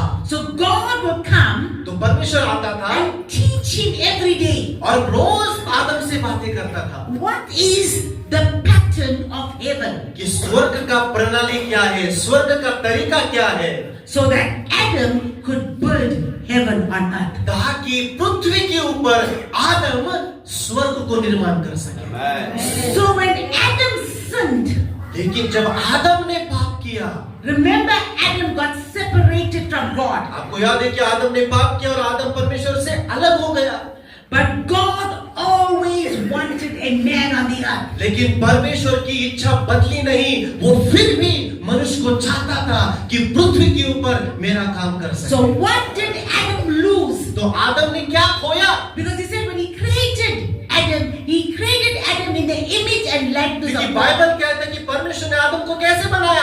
अपने स्वरूप में, अपनी समानता में उसका निर्माण किया And gave him dominion over the earth. और सारी पृथ्वी के ऊपर अधिकार दे दिया आदम को। So when Adam sinned, तो लेकिन जब आदम ने पाप किया, what did Adam lose? आदम ने क्या खोया? He did not lose salvation. उसने अपने उद्धार को नहीं खोया, Because he did not need to confess and repent God as Lord and Savior. He was created. आदम को पापियों की प्रार्थना नहीं करनी पड़ी कि मैं क्षमा मांगता हूँ, क्योंकि उसकी निर्मिति प्रभु ने करी थी। What did he lose? उसने क्या खोया? He lost image and likeness. वो अपने स्वरूप और पिता की समानता को खो चुका। And when he lost image and likeness, और जब आदम ने स्वरूप और समानता को खो दिया, he lost dominion of the earth. पृथ्वी के ऊपर उसने अपने अधिकार को भी, How did he lose dominion of the earth? कैसे उसने अधिकार को खोया? God cursed him क्योंकि परमेश्वर ने उसे श्राप and दिया said that very ground और कहा कि जिस जमीन के ऊपर that you had dominion over, जिसे तुझे अधिकार दिया गया था, Adam could call for cabbages and it would come forth. और आदम जो है कैबेजेस को बोल सकता था और कैबेजेस निकल सकते थे। Adam could call forth an apple and an apple will spring spring और out. आदम जो है सफरचंद को सेब को बोल सकता है और वो पेड़ उग सकता था। That's the dominion he had. उस अधिकार को परमेश्वर ने आदम को दिया। But when he sinned, लेकिन जब उसने पाप किया, he lost the image and likeness. उसने प्रभु के स्वरूप को, उसकी समानता को पूरी रीति से And खो when he lost image and likeness, और जब आदम स्वरूप और समानता को खो चुका है, he lost dominion. उसने अधिकार को भी खो दिया। Dominion is given to those that have the image and likeness of God. क्योंकि शासन या परमेश्वर का अधिकार केवल उन्हीं को दिया जाता है जिनके पास परमेश्वर के स्वरूप और परमेश्वर की समानता पाई जाती है। So when Jesus comes now तो जब यीशु मसीह अब आएगा, and he goes to the cross, जब यीशु मसीह आया, क्रूस के ऊपर गया, and he knows man is defeated. और यीशु मसीह जानते हैं कि मनुष्य तो पतन हो चुका है, मनुष्य तो हार चुका है। Read the whole of Genesis, all of the Old Testament, and you see it. पूरे पुराने नियम को आप पढ़ के देखिए, How there were ungodly kings that were ruling over the परमेश्वर people of God. कैसे कैसे प्रभु के लोगों के ऊपर अधर्मी दूसरे देश के राजा आकर राज करने लग गए थे। They had no dominion, they had no authority. प्रभु के लोग पूरी तरीके से छूछे हो गए, उनके पास कोई अधिकार या शासन नहीं बचा था, God had no dwelling place. क्योंकि प्रभु को रहने के लिए कोई स्थान नहीं मिल रहा। He says, I will go to the cross. यीशु ने कहा मैं क्रूस के ऊपर जाऊंगा And he says, I will restore back और मैं पुनर्स्थापित करूंगा image and likeness. जो खोई हुई स्वरूप है, खोई हुई समानता है, उसको फिर से मैं निर्माण करूंगा, Back to man. मनुष्य को फिर से वापस दिलाऊंगा, Image and likeness back to the church. कलीसिया को फिर से उसका स्वरूप, उसकी समानता दे So दूंगा, that they will have dominion on the ताकि earth. अब कलीसिया पृथ्वी के ऊपर राज करेगी। Dominion is not given to those that do not have the image and likeness of God. जिनके पास प्रभु की स्वरूप और समानता नहीं है, उनको शासन या अधिकार नहीं दिया जाता है। So what is our cry today? अब आज हमारे रोना क्या है, हमारी पुकार क्या है, What is our burden today? हमारा बोझ आज क्या है? For the church to be the head and not the tail. कि कलीसिया सिर बन जाए, नीचे की ओर नहीं, Above and not beneath. और हम ऊपर की ओर हो, ऊंच नहीं हो। The church to be the lender and not the borrower. प्रभु की कलीसिया देने वाली हो, उधार मांगने वाली ना हो। Amen. But we are not. लेकिन हम ऐसे हैं क्या? We are persecuted. हमें तो सताया जा रहा है, We have all sorts of problems. हमारे पास नाना प्रकार की समस्याएं हैं, Everyone has got us underneath their feet. और सभी लोगों ने तो हमें कुचला दिया है उनके पैरों के तले, And we praying and crying out to God. और हम तो प्रार्थना करे जा रहे हैं, उपवास करे जा रहे हैं Please save us. कि प्रभु हमको बचा, And nothing seems to happen. और फिर भी कुछ नहीं बदल रहा है। And where does the answer lie? उत्तर जवाब क्या है, आपको पता चल रहा है? Come back to the image and likeness of God. उसके स्वरूप में, उसकी समानता में वापस चलो। And when you have the image and likeness, जब आपके पास उसकी स्वरूप आ जाएगा, उसकी समानता आ जाएगी, you will rule in the midst of your enemies. आप अपने शत्रु के मध्य में राज करने पाओगे, You will have a continuous open heaven. और आपके पास हमेशा खुला स्वर्ग होगा। God will visit your land and will water it. परमेश्वर आपकी जमीन में आके आपकी सुधि लेगा और पानी की वर्षा करेगा। That is our cry वो हमारी पुकार है to the church to come back to the original intent of God. कि हम परमेश्वर की कलीसिया अपने असली वजूद, असली मकसद के पास वापस आने पाए। That's why the scripture says in Acts chapter 15 verse 16 क्योंकि वो इसलिए प्रभु का वचन कहते हैं प्रेरितों के काम अध्याय 15 वचन 16 में that the church has fallen कि कलीसिया गिर चुकी है, and he is now rebuilding it. अब वो उस कलीसिया को पुनर्निर्माण कर रहा है। And how is he rebuilding it? और कैसे अपनी कलीसिया को पुनर्निर्माण कर रहा है? He's building it with the apostolic prophetic word. और वो प्रेरिताई और नबूवत के वचन के द्वारा निर्माण कर रहा है। What are these two gifts? ये दो तोहफे क्या है, ये वरदान क्या है? The apostolic is about building. प्रेरिताई यानी कि निर्माण करना, It's about foundation. यानी कि नींव को सही रीति से It's डालना, about how strong you build. यानी कि अपनी कलीसिया को एक मजबूत चट्टान के ऊपर निर्माण करना। And what is the prophetic all about? और नबूवत यानी कि क्या, प्रॉफिटिक यानी कि क्या? It's not about a prophet coming and telling you that you're going to get money, you're going to get married, you're going to get a house, you're going to get a car. नबूवत वो नहीं है कि जो कोई नबी आके आपको बताएगा आपको लड़की मिलेगी, आपको कार मिलेगी, आपको घर मिलेगा, वो भविष्यवाणी नहीं है। Those are all personal things. वो सारी चीजें आपकी व्यक्तिगत जीवन के लिए है। God is not interested in personal. और परमेश्वर आपकी व्यक्तिगत चीजों में रुचि नहीं रखता, When he's building his church, क्योंकि वो अपनी कलीसिया बना रहा है। what is the prophetic ministry all about? Prophetic ministry, नबूवत की सेवकाई क्या है? God choose a prophet. कि परमेश्वर एक नबी को चुनता है So he will give him things. और वो परमेश्वर उस व्यक्ति को कुछ चीजों को सुपुर्द करता है। A prophet has telescopic vision. एक नबी के पास एक सूक्ष्मदर्शी नजरिया होता है। What does it mean? What is telescope? What is telescope telescope? यानी सूक्ष्मदर्शी क्या है? Anyone knows what's a telescope? Telescope देखा है आपने? क्या करता है telescope? See the things from the जो that which is far it brings near, जो दूर है टेलीस्कोप आपको वो चीजें पास में दिखाई देती है। दूरबीन।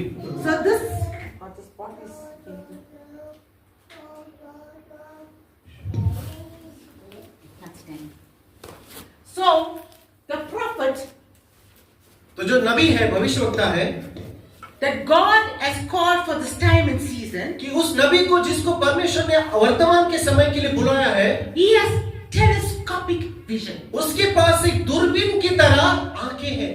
So if you want to see the stars at night, मान लीजिए आपको रात में तारे देखने हैं, they are far away, am I right? वो तो बहुत दूर है हमसे, But then when you take a telescope लेकिन जब आप दूरबीन को लेते हैं, टेलीस्कोप लेते हैं and you begin to look at it, और उसके द्वारा आप देखते हैं, where is the stars?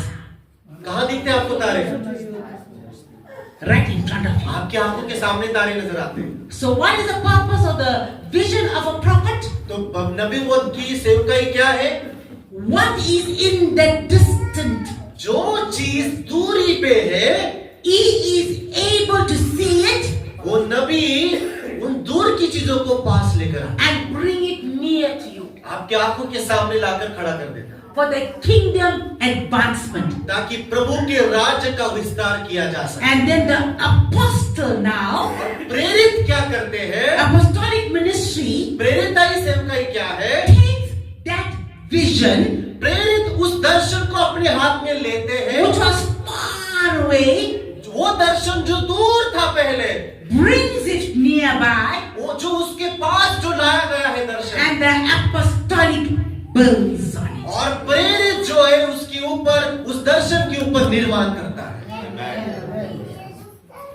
You see what these two ministries, they go together. They cannot be separated.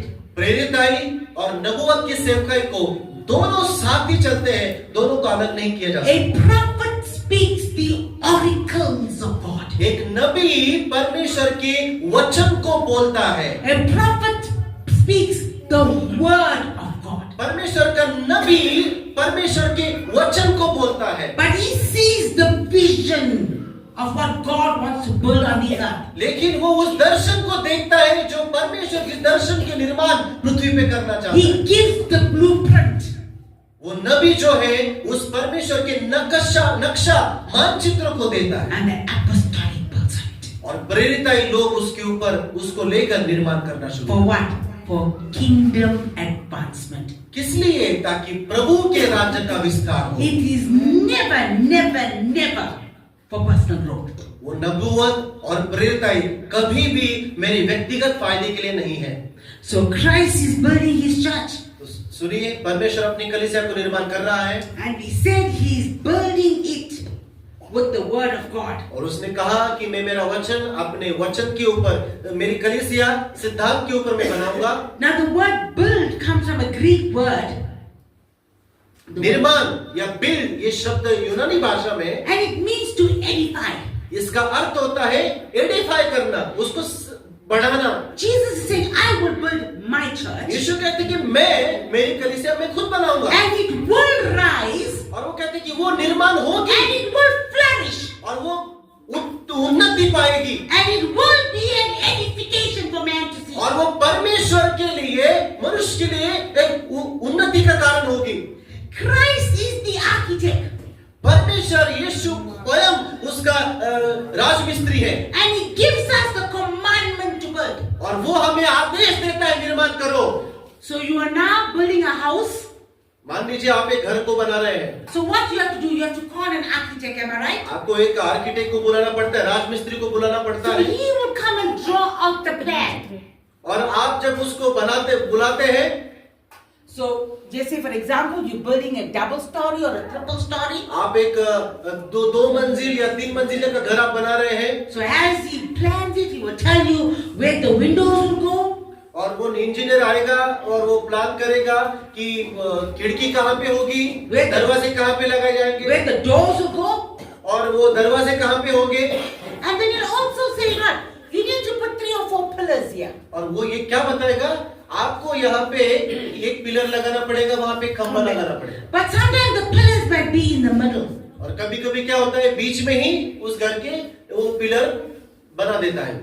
So he is the plan drawer now. He's the architect. और वो जो architect है वो क्या करता है, योजना को नक्शा को बनाता है, So he gives you the plan. और आपको प्लान को देगा, So you appoint a builder और आप क्या करते हैं, एक मिस्त्री को बुलाते हैं to come and build this house. ताकि वो आके उस घर को बनाए। So while the builder is building, तो जब वो मिस्त्री उस घर को बनाता है, he must know how to read a plan. उसे मालूम होना चाहिए जो इंजीनियर ने लिखा है उसको कैसे पढ़ा जाए। You can't get a builder that is illiterate, आप ऐसे मिस्त्री को नहीं खड़ा कर सकते जो अनपढ़ है बिल्कुल भी, that doesn't know. He may know how to lay blocks, क्योंकि उसको मालूम होना चाहिए कि ईंटें कैसे रखनी है, and he may not know how to read a plan. और आप किसी ऐसे मिस्त्री को नहीं बुलाएंगे कि जो उस नक्शे को पढ़ ही नहीं पा रहा है और जो उसमें लिखा है उस योजना को समझ ही नहीं पा रहा है। So you appoint this builder, तो आपने एक मिस्त्री को अपॉइंट किया, and नियुक्त he's किया, building this house now. और वो मिस्त्री उस घर को बनाना शुरू कर दिया, And then he realizes these pillars are in the center. और वो उस बात को देख रहा है कि अरे ये तो पिलर जो है वो क्या है, बीचों बीच आ रहा है घर के। Then he calls you and he says, "You know, why are you putting the pillar in the center? It doesn't look good. और वो मिस्त्री आपको बुलाएगा, कहेगा अरे ये खंभा बीच में काहे रख रहे हो, ये तो बहुत भद्दा लग रहा है। You don't need to put the pillar." और वो मिस्त्री बोलेगा इसकी कोई जरूरत नहीं है, इसको मत बनाओ। And you're excited now because the pillars are gonna block whatever you want to do in your और house. आप भी खुश होते हैं, अरे वाह मिस्त्री ने बोला कि पिलर बनाने की जरूरत नहीं है क्योंकि वो अच्छा नहीं लग रहा था, आप भी उसके साथ सहमत हो जाते हो। So you say, "Okay, go ahead, build." आप कहते हैं चलो कोई बात नहीं, खंबे को हटा दो। And then you come to the final stage और आखिरी जब पूरी बिल्डिंग बन जाती है, where the house now has to be approved by a building inspector. और जब वो परीक्षण करने वाले इंस्पेक्टर आते हैं और वो घर को अप्रूवल देते हैं कि सही बना है कि नहीं, And according to the plan, there's no pillars. और उस योजना को वो देखेंगे और कहेंगे ये खंबा तो तुमने बनाया ही नहीं, Said this building will never stand the test वो of time. कहेंगे आपको कि ये जब आंधी तूफान आएगा आपकी इमारत कभी खड़ी नहीं हो पाएगी, You have to now break down this entire building अब आपको पूरी इमारत गिरानी पड़ेगी। because it cannot be passed. क्यों? क्योंकि ये ज्यादा दिन तक नहीं टिकने वाली है। That is what God is looking at us. यही परमेश्वर आज हमारे साथ बात कर रहा है। There are certain things that He has asked us to do. कुछ चीजें थी जो उसने हमें कही थी करने के लिए, We don't want to do it because we're too afraid. लेकिन हम नहीं करना चाहते क्योंकि हम डरे गए हैं, It will block the beauty. क्योंकि वो चीज करने से हम अपनी सुंदरता को खो देंगे, It won't allow certain people to enter. क्योंकि हम अगर ऐसा करेंगे कई सारे लोग हमारे कलीसिया में आना बंद कर देंगे। It may be very offensive to some. हम कुछ ऐसा बोलेंगे कि लोग हमारे सुनना पसंद नहीं करेंगे, So rather just take it out तो भला है उस चीज को मैं करूं ही नहीं। and let everyone come in. और ये ऐसा करने से क्या होगा, मैं सबको मेरे पास वेलकम करूंगा, And then one day God comes to judge His building और एक दिन परमेश्वर आएगा and He's not pleased with it. और देखेगा कि तुमने Because उसके नक्शे के आधार पर कलीसिया नहीं बनाई है, He is the the architect. क्योंकि वो है engineer architect. He drew the plan of the church. उसने कलीसिया का नक्शा बनाया था You are the builder. और हम मिस्त्री हैं And you're supposed to follow the plan to और do, हमें केवल उसी के प्लान उसकी योजना के अनुसार बनाना था। whether you like it or not. भले हमें पसंद आया नहीं आया हो, Whether 10 stay with you, 5 stay with you, 1 stay with you. भले आपके पास 5 लोग रहे, 10 लोग रहे, 20 लोग बाकी रहे, That's not important. वो हमारा महत्वपूर्ण नहीं है, You are obligated क्योंकि ये हमारा कर्तव्य है। to build according to the plans of God. ठीक वैसे जैसे उसने कहा है, सटीक रीति से वैसे ही बनाना। There are certain things that were built on the earth, and let's go to them quickly. और जल्दी से हम जाए, कुछ चीजों को हमने पृथ्वी के ऊपर बनाया था। First one was Noah's Ark. पहली चीज जो बनाई थी वो तो नूह का जहाज। What did God do? परमेश्वर ने क्या किया? He gave Noah the instructions. उसने नूह को निर्देशन दिए And Noah followed it till the end. और आखिरी तक परमेश्वर जैसा प्रभु ने कहा वैसा ही नूह ने जहाज का निर्माण किया। And the floods came. और जब वर्षा हुई, बाढ़ आई, What made the ark to float? किस चीज की वजह से वो जहाज तैरता गया? Because it was built according to the design. केवल इस वजह से कि वो प्रभु के मानचित्र या नक्शे के आधार पर बनाया गया And it saved an entire nation. और पूरे राष्ट्र को उस आर्क या उस जहाज ने बचाया। 8 people only.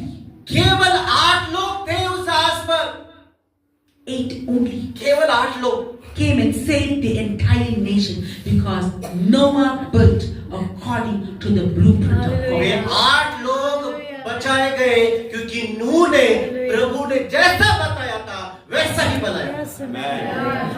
We want the hundreds and the thousands. हमें तो कलीसिया में 100 लोग, 1000 लोग चाहिए। We're running behind them. हम तो भाग रहे लोगों के पीछे। And what do we do?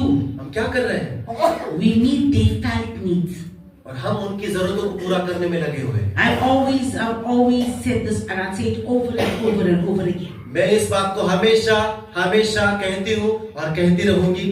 The way that you bring someone into your church, जिस रीति से आप लोगों को कलीसिया में बुलाते हो, that's the way you have to maintain them to keep them. वही तरीका आपको लगातार बनाए रखना पड़ता है ताकि लोग आपके कलीसिया में बने रहें। So if you are bringing them in through praise and worship, यदि आप लोगों को स्तुति आराधना का आकर्षण दिखा के कलीसिया में बुलाते हो and they're staying there for that reason, और लोग आ रहे हैं क्योंकि उनको स्तुति आराधना ही अच्छी लग रही है, tomorrow God shuts down that praise and worship और team. मान लीजिए परमेश्वर ने आपकी कलीसिया से स्तुति आराधना की टीम ही हटा ली, They will leave you and go.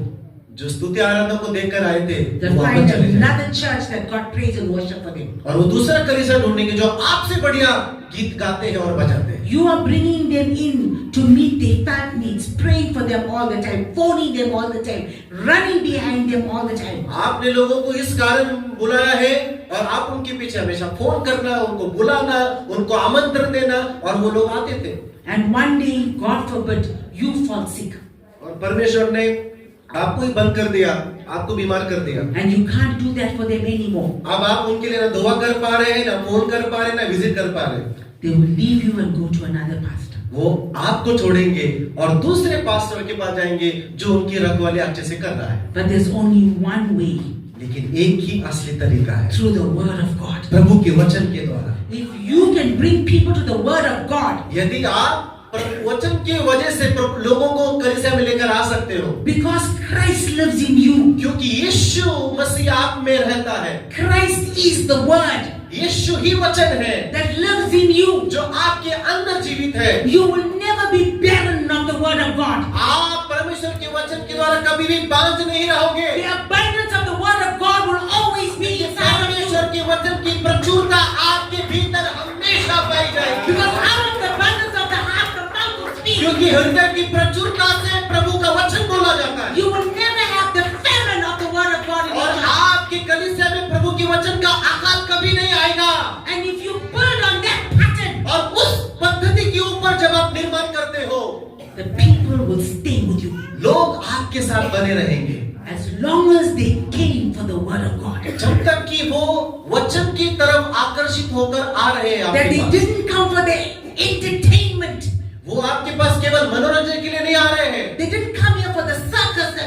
church. कलीसिया में जो आज सर्कस होती है उसके लिए नहीं आ रहे हैं, They came for the purity of the word of God. परमेश्वर के वचन की शुद्धता के लिए वो आपके पास भेजे जाएंगे। And that's the way, pastors, it is guaranteed. और वही तरीका है पासवानों, और इसकी शाश्वती है। Your church will withstand any storm. आपकी कलीसिया किसी भी आंधी तूफान में कभी नहीं गिरेगी, Because the word of God is attractive. क्योंकि प्रभु का वचन आकर्षित करता है। When God told Moses to build the altar, जब परमेश्वर ने मूसा से कहा, मूसा वेदी बना, and to build it according to the blueprint, और जो परमेश्वर ने जो बताया था वैसे ही उसको बनाना था। the tabernacle of Moses, मूसा का तंबू जब मूसा ने बनाया, everything, even the curtain rod, curtain के जो रॉड है वो भी कैसे होंगे प्रभु ने बताया। was specific in its diameters and what type of material had to be used. उसकी ऊंचाई, उसकी लंबाई, सारी एक एक चीजें सूक्ष्म रीति से प्रभु ने बताई। Even the utensils, कौन से बर्तन इस्तेमाल किए जाएंगे। the tabernacle of David, Dawood का तंबू जब बनाया, and Solomon's temple. और सुलेमान का मंदिर जब सुलेमान ने The बनाया। Bible says when the Solomon's temple was completed Bible कहती है सुलेमान का मंदिर जब उसका निर्माण पूरा हुआ, and the Spirit filled the temple of God. और प्रभु की आत्मा उस मंदिर में आके वास करने लग The गई। Bible says when Queen Sheba came to visit Solomon's temple, Bible कहती है जब शिबा की रानी जब उस मंदिर को विजिट करने आई, she saw the beauty of Solomon's temple. उसने सुलेमान की मंदिर की उस सुंदरता को देखा, She fainted. वो वहां पे गिर गई। When people come and see the order of God's house, परमेश्वर के घर की पद्धति कार्य प्रणाली जब लोग आकर देखेंगे, when they see the love and the passion for God's word, और जब प्रभु के वचन की जो पैशन है, जुनून है, जोश है, जब लोग देखेंगे, people must faint लोग आकर गिर जाएंगे, चौकन्ना हो जाएंगे, because you have followed the pattern of God. क्योंकि परमेश्वर की पद्धति को आपने बरकरार रखा है। Shall we stop? 2 o'clock? 50 minutes. Oh, yeah. Okay, so we're going to go over the characteristics of God's building project. अब हम परमेश्वर के निर्माण करने की योजना के विशेषण को हम देखेंगे। There's only 2, दो ही है केवल, and it's simple. और वो बहुत आसान है।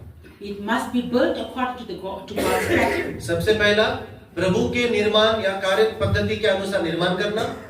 If God calls something to be built, यदि प्रभु चाहता है हमें कि कोई चीज हम बनाए, He always gives the blueprints, वो हमेशा आपको मानचित्र देगा, and He is holy about the process.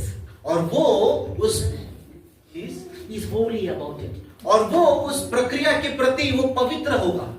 Said you before, we are not the architects, we are the builders. हम आर्किटेक्ट नहीं हैं, हम मिस्त्री हैं। So number 1, how सबसे is पहली God's चीज- house built?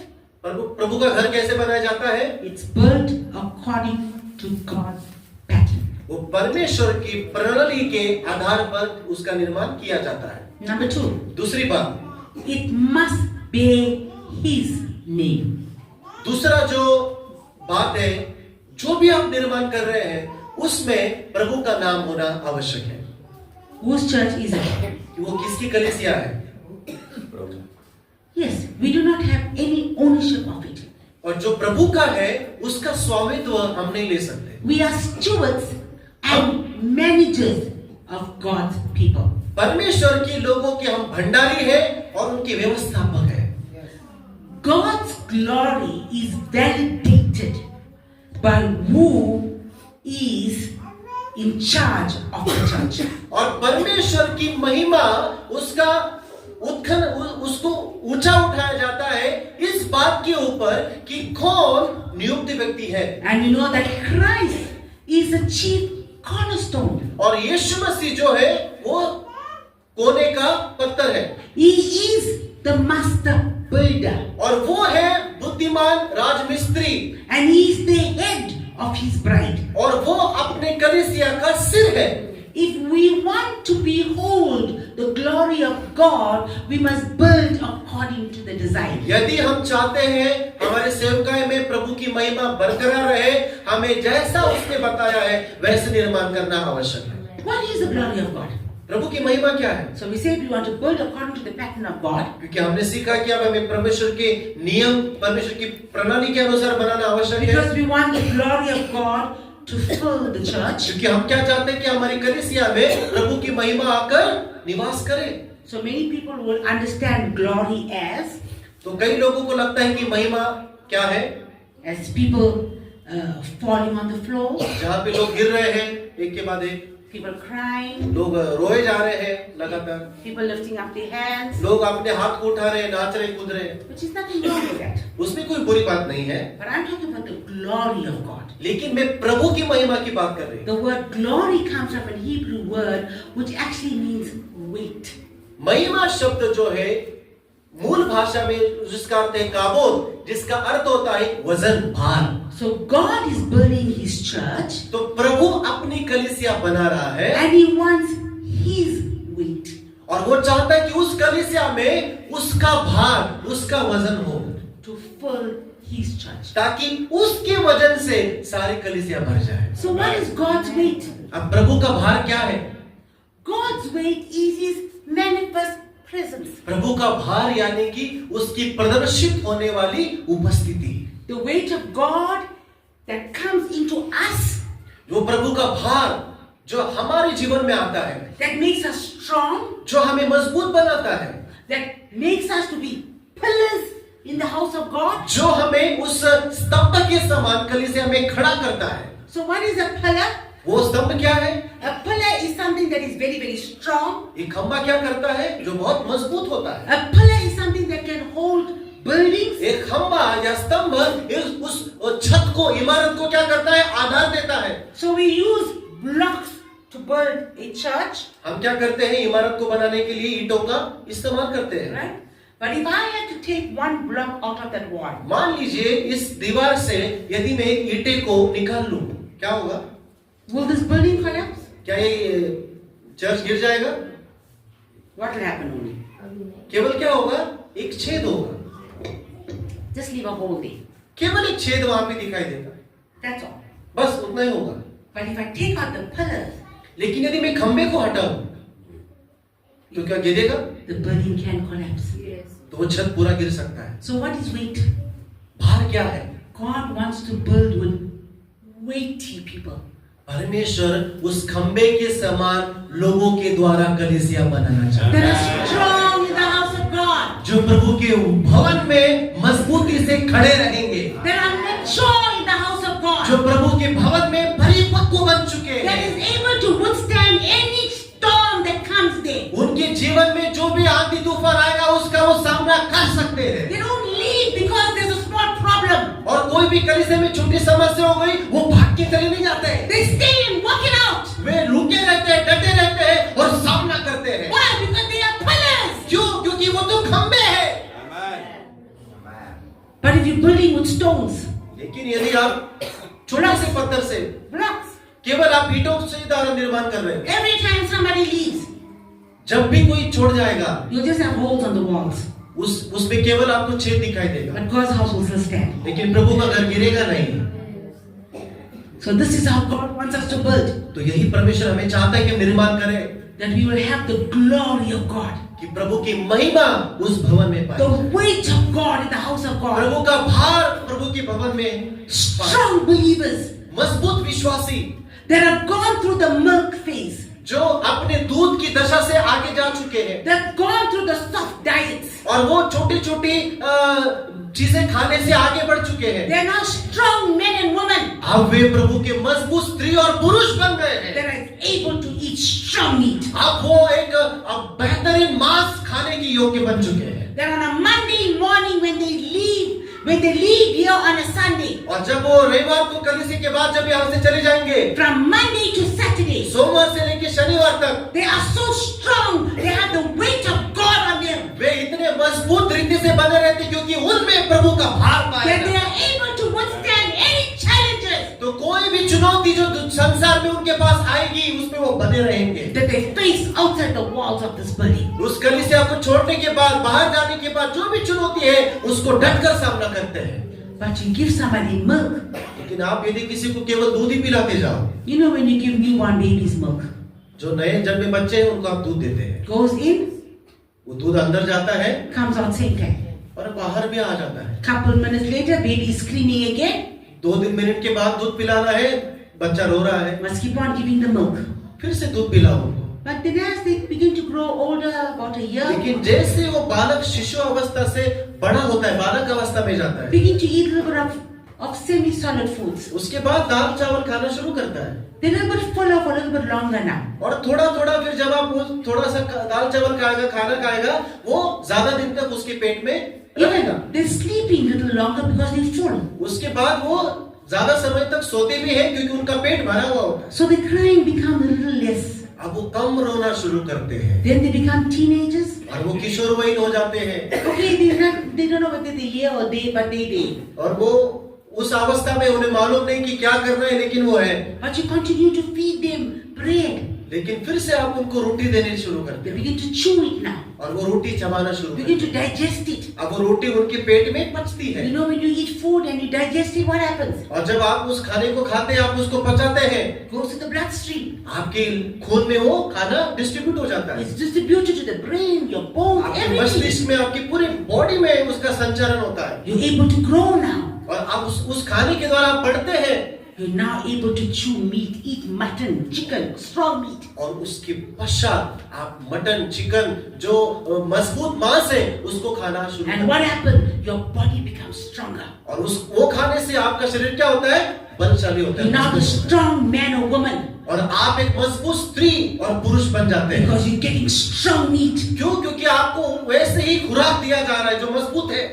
So when you were a newborn baby, you were crying all the time. और जब आप नए बच्चे थे, शिशु थे, आप हमेशा रोते थे And every time you're crying, the pastor is praying for you. और जब भी आप रोते थे, पास्टर आके आपके लिए प्रार्थना करते। But then you grow because the word is in the house of God. लेकिन प्रभु के घर में वचन था तो आप बढ़े उस वचन के आधार पर You grow to the stages. और आप अलग अलग अवस्था में आप बढ़ते चले गए Now you become this man or woman और अभी आप एक स्त्री और पुरुष बन चुके हैं। that is able to pray for yourself. अब आप स्वयं के लिए प्रार्थना कर सकते हैं, That is able to go before the most holy place of God आप स्वयं प्रभु की अति पवित्र स्थान में प्रवेश कर सकते हैं and say, "Here am I, Father. और कहते हैं कि प्रभु मैं तेरे सामने खड़ा हूं I've got the sickness of this disease. और मेरे शरीर में कुछ तो बीमारी है, Can you please heal me? प्रभु आप क्या मुझे चंगा करेंगे? I'm going through this challenge. मैं मेरे जीवन में इस चुनौती को फेस कर रहा हूँ, Can you please give me wisdom through your word of क्या God?" मुझे बुद्धि देंगे प्रभु के वचन के द्वारा? And in that process, और उस प्रक्रिया में you are able to advance the kingdom of God. आप परमेश्वर के राज्य का विस्तार करते चले जाते This is the church that God is coming for. ऐसी कलीसिया के लिए This प्रभु is the वापस church आएगा। that God wants to put on the earth. एक ऐसी कलीसिया जिसका निर्माण प्रभु पृथ्वी पे That will करना grow चाहता है। up. कि एक ऐसी कलीसिया जो बढ़ती Will जाए, become a strong man or woman. एक ऐसी कलीसिया जो मजबूत स्त्री और पुरुष बन जाए, Will have a change of mindset जिसके मन का परिवर्तन किया जाता and है, take on the mind of Christ एक ऐसी कलीसिया जो मसीह के मन को लेती है, to continue until He comes. ताकि जब तक वो आए तब तक उसकी लेन देन करते सके। But we can't do that लेकिन हम ऐसा कर नहीं सकते, because we build on everything else but doctrine, हम सब चीजों को लेकर निर्माण करते हैं सिवा प्रभु के वचन के। just to keep people happy. क्यों? ताकि लोगों को खुश रखा जा सके। Just to say that I got the biggest church, केवल इस बात की डींगे हाँकने के लिए कि मेरे पास सबसे बड़ा that I चर्च है। have so many people. मेरे पास तो बहुत सैकड़ों लोग आते हैं। Because why? Everywhere you go today, क्यों? क्योंकि आज जहां भी आप जाओगे, as soon as someone knows you're a pastor, कि कोई भी आपको जब पूछता है, अरे आप पास्टर हो, what the first question they ask you? पहला सवाल क्या पूछते हैं आपको? Talk to me. How many people are there? नहीं, आप पास्टर हैं तो लोग आपको मिलते तो पहला सवाल क्या पूछते हैं आपको? कितना लोग आपके पास? How many people are there? सही बात है? कितने लोग आते हैं church? That's what happens at the pastor's gathering. जब पास्टर लोग मिलते यही बातें होती है, Because you are measured क्योंकि आपको नापा जाता है by the size of your church, आपकी कलीसिया कितनी बड़ी है, the amount of people you have, कितने संख्या आपके पास है, and the car you drive. कौन सी कार आप चला रहे हो। Those are all earthly things. ये सारी चीजें दुनिया की है। Heaven and earth will pass away, स्वर्ग और पृथ्वी टल जाएगी, but the word of God will never, प्रभु का never. वचन कभी नहीं टलेगा। So don't be embarrassed. इसलिए अपने आप को शर्मिंदा मत करें। Everyone have a grace. हर एक व्यक्ति के पास एक अनुग्रह है And God knows who to send to you. और प्रभु जानता है कि कैसे प्रकार के लोगों को आपके पास भेजे। Be faithful over that little. यदि आपके पास थोड़े लोग हैं, उनमें बने रहे, विश्वास योग्य रहे, And God will give you much over. परमेश्वर और बुद्धि देगा। You invited to a conference. और आपको किसी कॉन्फ्रेंस में बुलाया गया है And you walk into that conference and you only find 10 people. और आप किसी कॉन्फ्रेंस में जा रहे हो और केवल 10 ही लोग आपके सामने बैठे हैं And you are discouraged. और आप तो वहां पे मूर्छित हो गए You don't want to preach. क्योंकि आपको तो बड़ी भीड़ चाहिए। अब मैं प्रचार नहीं करूंगा Because you can only preach to the thousands. क्योंकि आपको तो हजारों के सामने प्रचार करने की आदत लग चुकी है। I have news for you. मेरे पास तुम्हारे लिए एक खुशखबरी है। If you are passionate about God, यदि आप प्रभु के लिए जोशीले हैं, you preach to that 10 आप उस 10 लोगों के सामने प्रचार as करोगे though you are preaching to 10,000. ऐसे कि जैसे कि आप 10,000 के सामने With the प्रचार कर same रहे हैं, passion उसी जोश के साथ, and the same zeal. उसी उमंग के साथ। Because to whom much is given, क्योंकि जिसको जितना दिया गया much is required. उतना उससे लिया भी जाएगा।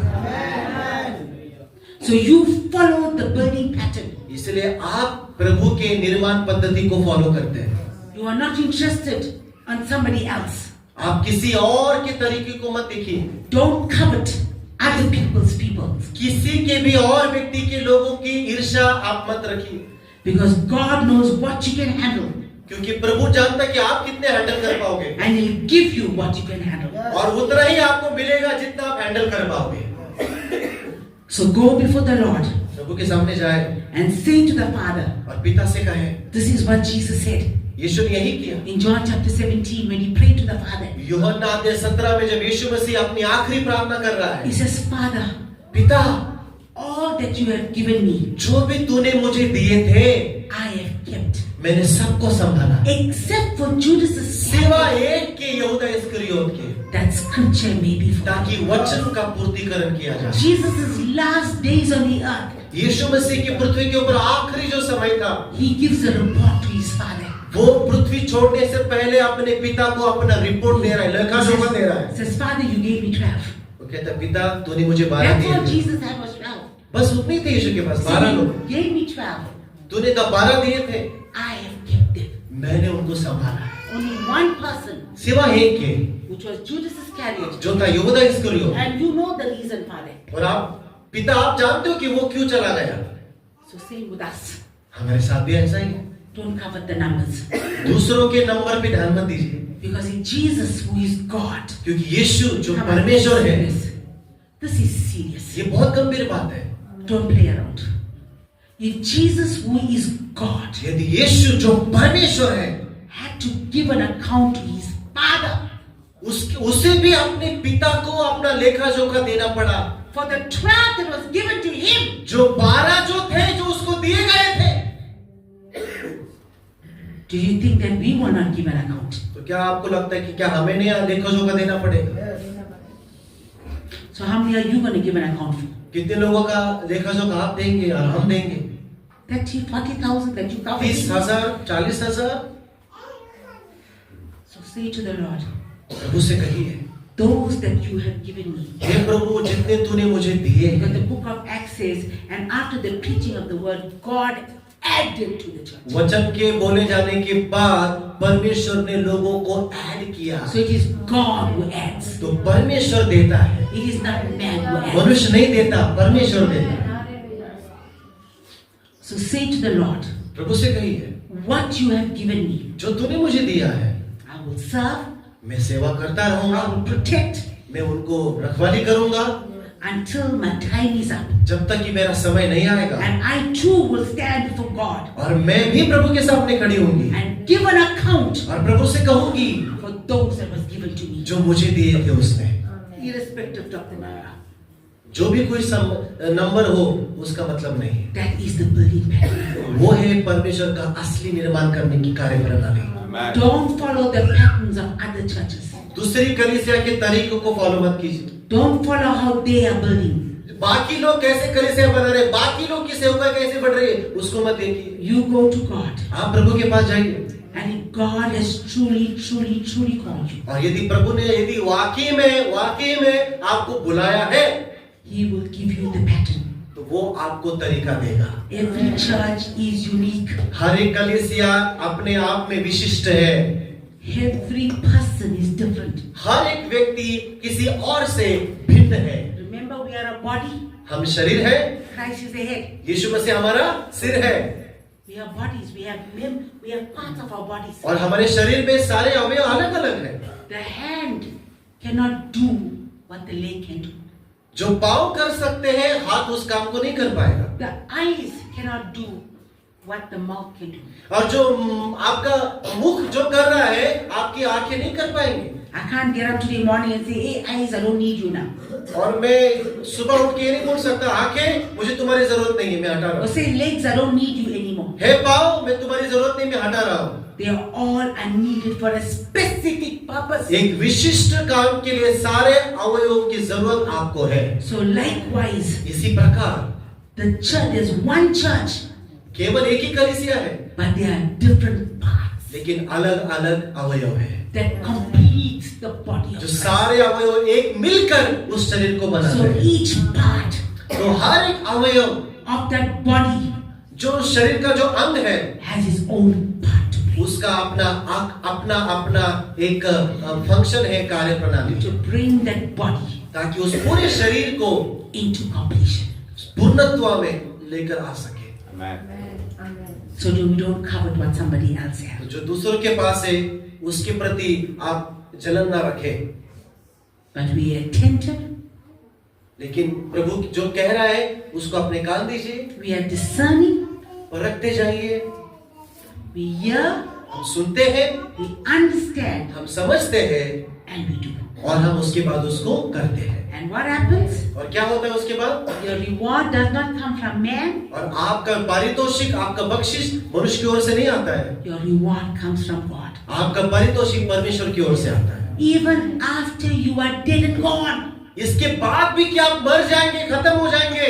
He promises us in His word. उसने उसके वचन में लिखा है, There'll be blessings upon blessings for the generation after generations after पीढ़ी generations. से पीढ़ी के बाद आशीषों की उंडेलता हो जाएगा। So our reward doesn't end with us. तो हमारा पारितोषिक जो है हमारे साथ खत्म नहीं होता है। It goes from your grandchildren to your grandchildren to your great आपके grandchildren. बच्चे, आपके पोते, उनके बच्चे, उनके पोते, पीढ़ी से पीढ़ी तक आपका पारितोषिक आगे बढ़ता चला जाएगा। So don't question what you do. तो जो आप कर रहे हैं उसको सवाल मत उठाइए Don't be disappointed. और आप निराश मत होइए। You may be even dead and gone, भले ही आप इस पृथ्वी से चले जाएंगे, मर जाएंगे, मिट जाएंगे, but your legacy will live on. आपकी मिरास जारी रहेंगी And God will make it sure. और परमेश्वर इस बात की शाश्वती करता है, Because we're not building for ourselves, क्योंकि हम अपने लिए नहीं निर्माण कर रहे, but we're building for generations to generations. हम आने वाली कई सारे पीढ़ियों के लिए नींव अभी डाल रहे हैं। We'll only stop when the Lord tells us. हम तभी रुकेंगे जब प्रभु कहेगा रुक जा। Until that time, उस समय तक even if there's one or two, भले आपके पास एक हो या दो हो, we will continue. जारी रखिए। Amen. Are you blessed this morning? क्या आप आशीषित हैं आज की सुबह? Did you understand what I said to you? जो मैंने आपको बताया, कि आपको समझ में आया? Do you understand how important to know what God is saying right क्या now? आप समझ पा रहे हैं कि कितना महत्वपूर्ण है उस बात को जानना जो प्रभु वर्तमान में बोल रहा है? The multitudes will never understand what's in the heart of God. भीड़ इस बात को कभी नहीं समझ पाएंगी प्रभु के हृदय में क्या है। But there is a remnant on the earth. लेकिन पृथ्वी के ऊपर कुछ शेष लोग हैं। You are the remnant. आप हैं वो शेष लोग And God has preserved you जिनको परमेश्वर ने बचा के रखा है for a time and a season such as एक ऐसे समय के और ऐसे काल के लिए, that you will continue to build कि आप निर्माण करते जाएंगे according to the will of God. प्रभु की इच्छा के अनुसार। So don't lose hope. इसलिए आशा को, उम्मीद को मत खोइए। If you study the life of David, Dawood के जीवन को आप पढ़े करेंगे।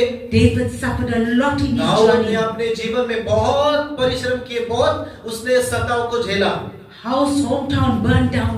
उसका पूरा घर जला दिया गया women and children captured. और उसकी स्त्री उसके बच्चे सब सारे रिश्तेदारों को अगवा कर लिया गया था Saul is how to kill him. और शाऊल की तलवार उसके पीछे लगी थी। But the Bible tells us as David encouraged himself. Bible की थी दाऊद ने परमेश्वर में अपने आप को दृढ़ किया। We have to learn how to encourage ourselves. हमें क्या सीखना है? अपने स्वयं को प्रभु में दृढ़ बनाना। Amen. God bless you. परमेश्वर आप सबको आशीष दे।